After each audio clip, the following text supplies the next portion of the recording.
LeBron James had some interesting comments when he spoke with Yahoo about load management specifically. And as opposed to even talking about the NBA rigors, back-to-backs, traveling, and all those, he said, you know what? He said, I'm going to look even further back and look at a negative impact that's had on load management. And that's all the way back to the AAU level, where he said, quote, these kids are going into the league already banged up. And I think parents and coaches need to know that. Well, AAU coaches don't give a bleep.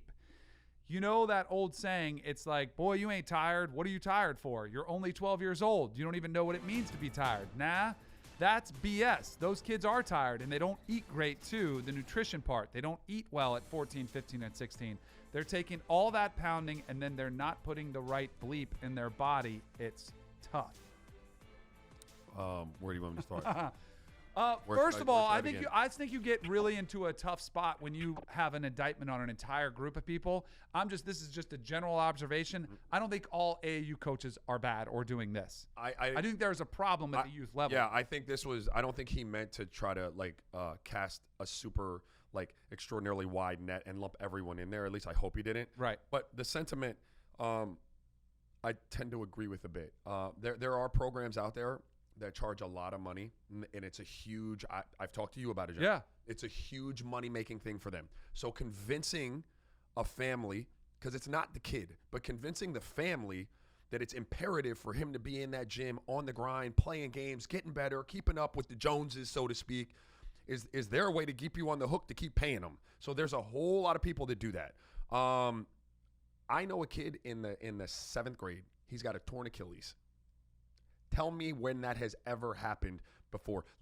Kids in 7th grade at 12 and 13 years old shouldn't be tearing Achilles and tearing their muscles like that. They're overused. They're overworked. I have a youth program. I don't charge anything. I do it free. I did it because I realized that the kids were being taught poorly. When I started my program, I made a commitment to only practice them 2 times a week. And people see us playing all over the country, and we lose in the semis and national championships and stuff like that, and that's fine. We practice 2 times a week. This year, I might bump it up to 3 times a week. There is no need for those kids at 12 years old to be on a full-time grind in any sport. When people ask me what they can do for their kids to be better at basketball, I tell them, teach them to play something else. Yeah. Take him and let him play soccer. Let him play baseball. Put him in a swimming pool. Expose him and his muscles to a different set of motions and a different hand-eye coordination type of skill set. Do not grind him out on this one particular sport right now. There is no need to do it. And a lot of people in the training industry, not just AAU coaches, there are trainers out there as well, will have you believe, because it's beneficial to their pocket, that your child needs to be in a gym or on a field or in a pool grinding 7 days a week, 5 hours a day, and it's not damn true. People are getting hurt and kids are getting burnout at a higher rate than it's ever happened before. I think you see the same thing happen in baseball. I think that's why there's so many elbows that get blown out, because teams have been pitching and throwing as hard as they can from 10 years old all the way up to when they get drafted. Yep. Same type of thing. And they're doing it year-round. Yes. I think the year-round grind is the thing that I have the biggest problem with. And it's not necessarily just AAU. It's other sports too. It's all sports. Where there's football players that are focused, and they're telling them, hey, all right, if you're going to play football during the season, you're going to have 7-on-7 in the summer, and then the other 5 days a week, you're going to be in the weight room grinding specifically. How many footballs can you throw? Right. Before your shoulder disintegrates. Right. You know what I'm saying? Right. How many? And I look, my basketball team, and God bless the parents. I had a woman tell me her son was in the 4th grade. My son, his goal is to play in the NBA. I'm like, yo, I support that. I'm a living testament to if you have a goal and you want to, you know what she told me though, which really, she was like, I think it's a realistic expectation for him. Really? I'm like, what now that's a really tough conversation to have when you have to give them a dose of reality, but that's something they need to hear. But you as a parent can't approach that. He can have the dream and he can work to that dream, but you convincing yourself that that's a reality for him and starting to treat him like a pro when he's in the 4th grade is the wrong attitude to have as a parent. And I don't get into parenting other people's kids. That's not my gig. I'm not that dude. My wife will tell you. But when I see dumb like that, I got to be like, yo, what is wrong with you? Right. Look, man, I did the basketball thing out of love for the game, a way to give back, a way to be around my boys, right? Mm-hmm. In a hope that someone may defer to a little bit of knowledge, right? Because most of the parents in my program have never played a sport at a level like that, right? Mm-hmm. I will have parents, we practice twice a week, right? And I play them every other weekend, so as to not be in the gym playing 120 games a year because it's a long season, right?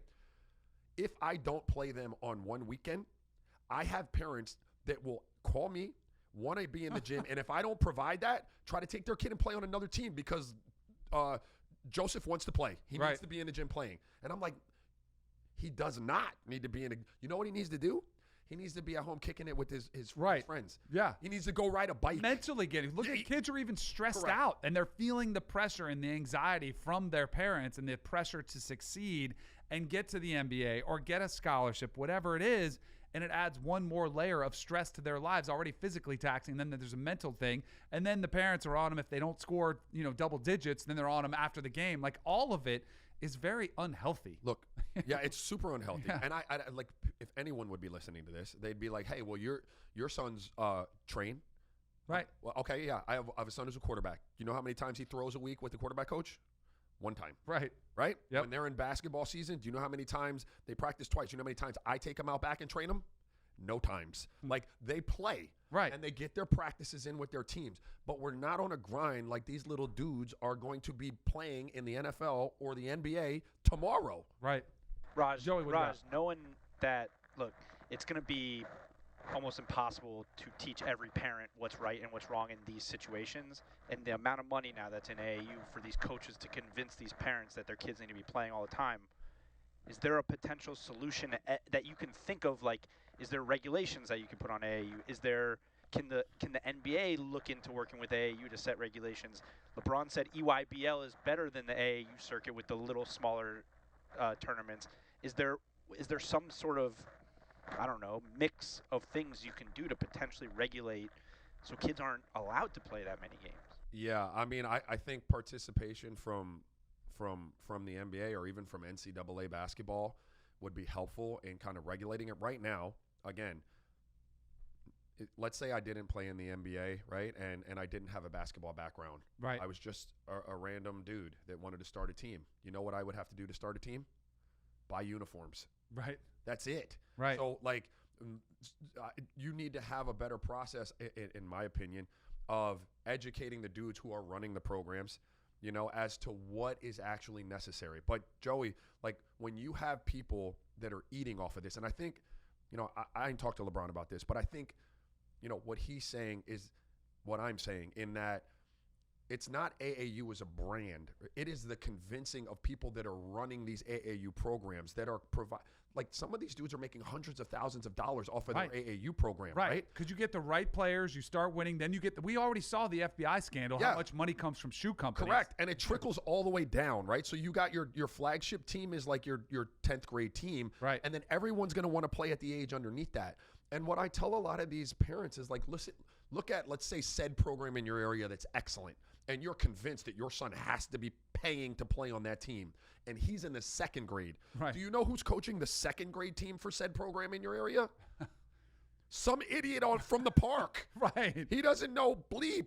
Like, Right. do you know what I mean? And it's you've got a brainwashed segment of the population, and I don't mean to make it only about basketball. Right. But basketball is what I know, because my kids aren't on the lacrosse circuit, and they're not on the... It happens at every level, every sport. I see it in tennis, golf, football, baseball. It creeps in every single sport, and it is not healthy for kids, which is the part. And here's the thing.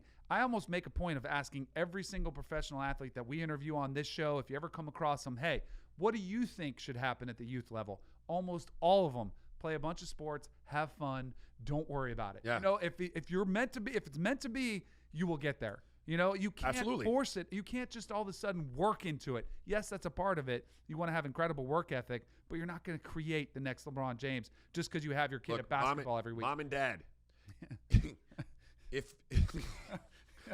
if genetically, right, neither one of you fits the mold, right, the chances that your child, no matter how skilled or how hard he works, fits the mold genetically are slim to none.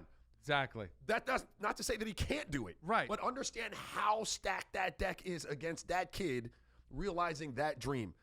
Do you know what I mean? So spread him out. Yes. Like, let him learn other stuff. Also, academically, that's a pretty good fall. Like, I was always taught, my dad would have loved the career, loved bragging about me, loved the fact that I was a professional athlete. I'm sure your dad was too.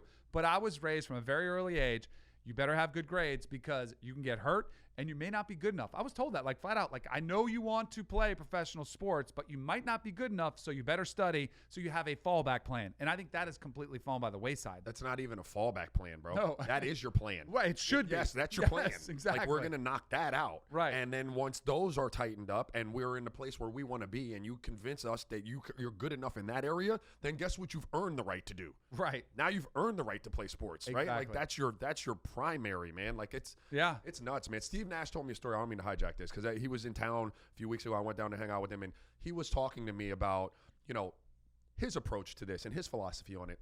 And I'm pretty sure he told me about it was a women's soccer program, maybe Vanderbilt or somewhere like that, or no, maybe it was a baseball program where they will not recruit kids from a certain state because of the burnout ratio of the kids from that state. Really? How early they are specialized and they only do that. And this coach at whatever university it is, I wish I could recall it, philosophically thinks it's better to get kids that are fresher mentally and physically and may not have played as much of that sport, because when he gets them, he feels like he can coach them up. Right. But they're not going to burn out and fall apart on him once he gets them. Right.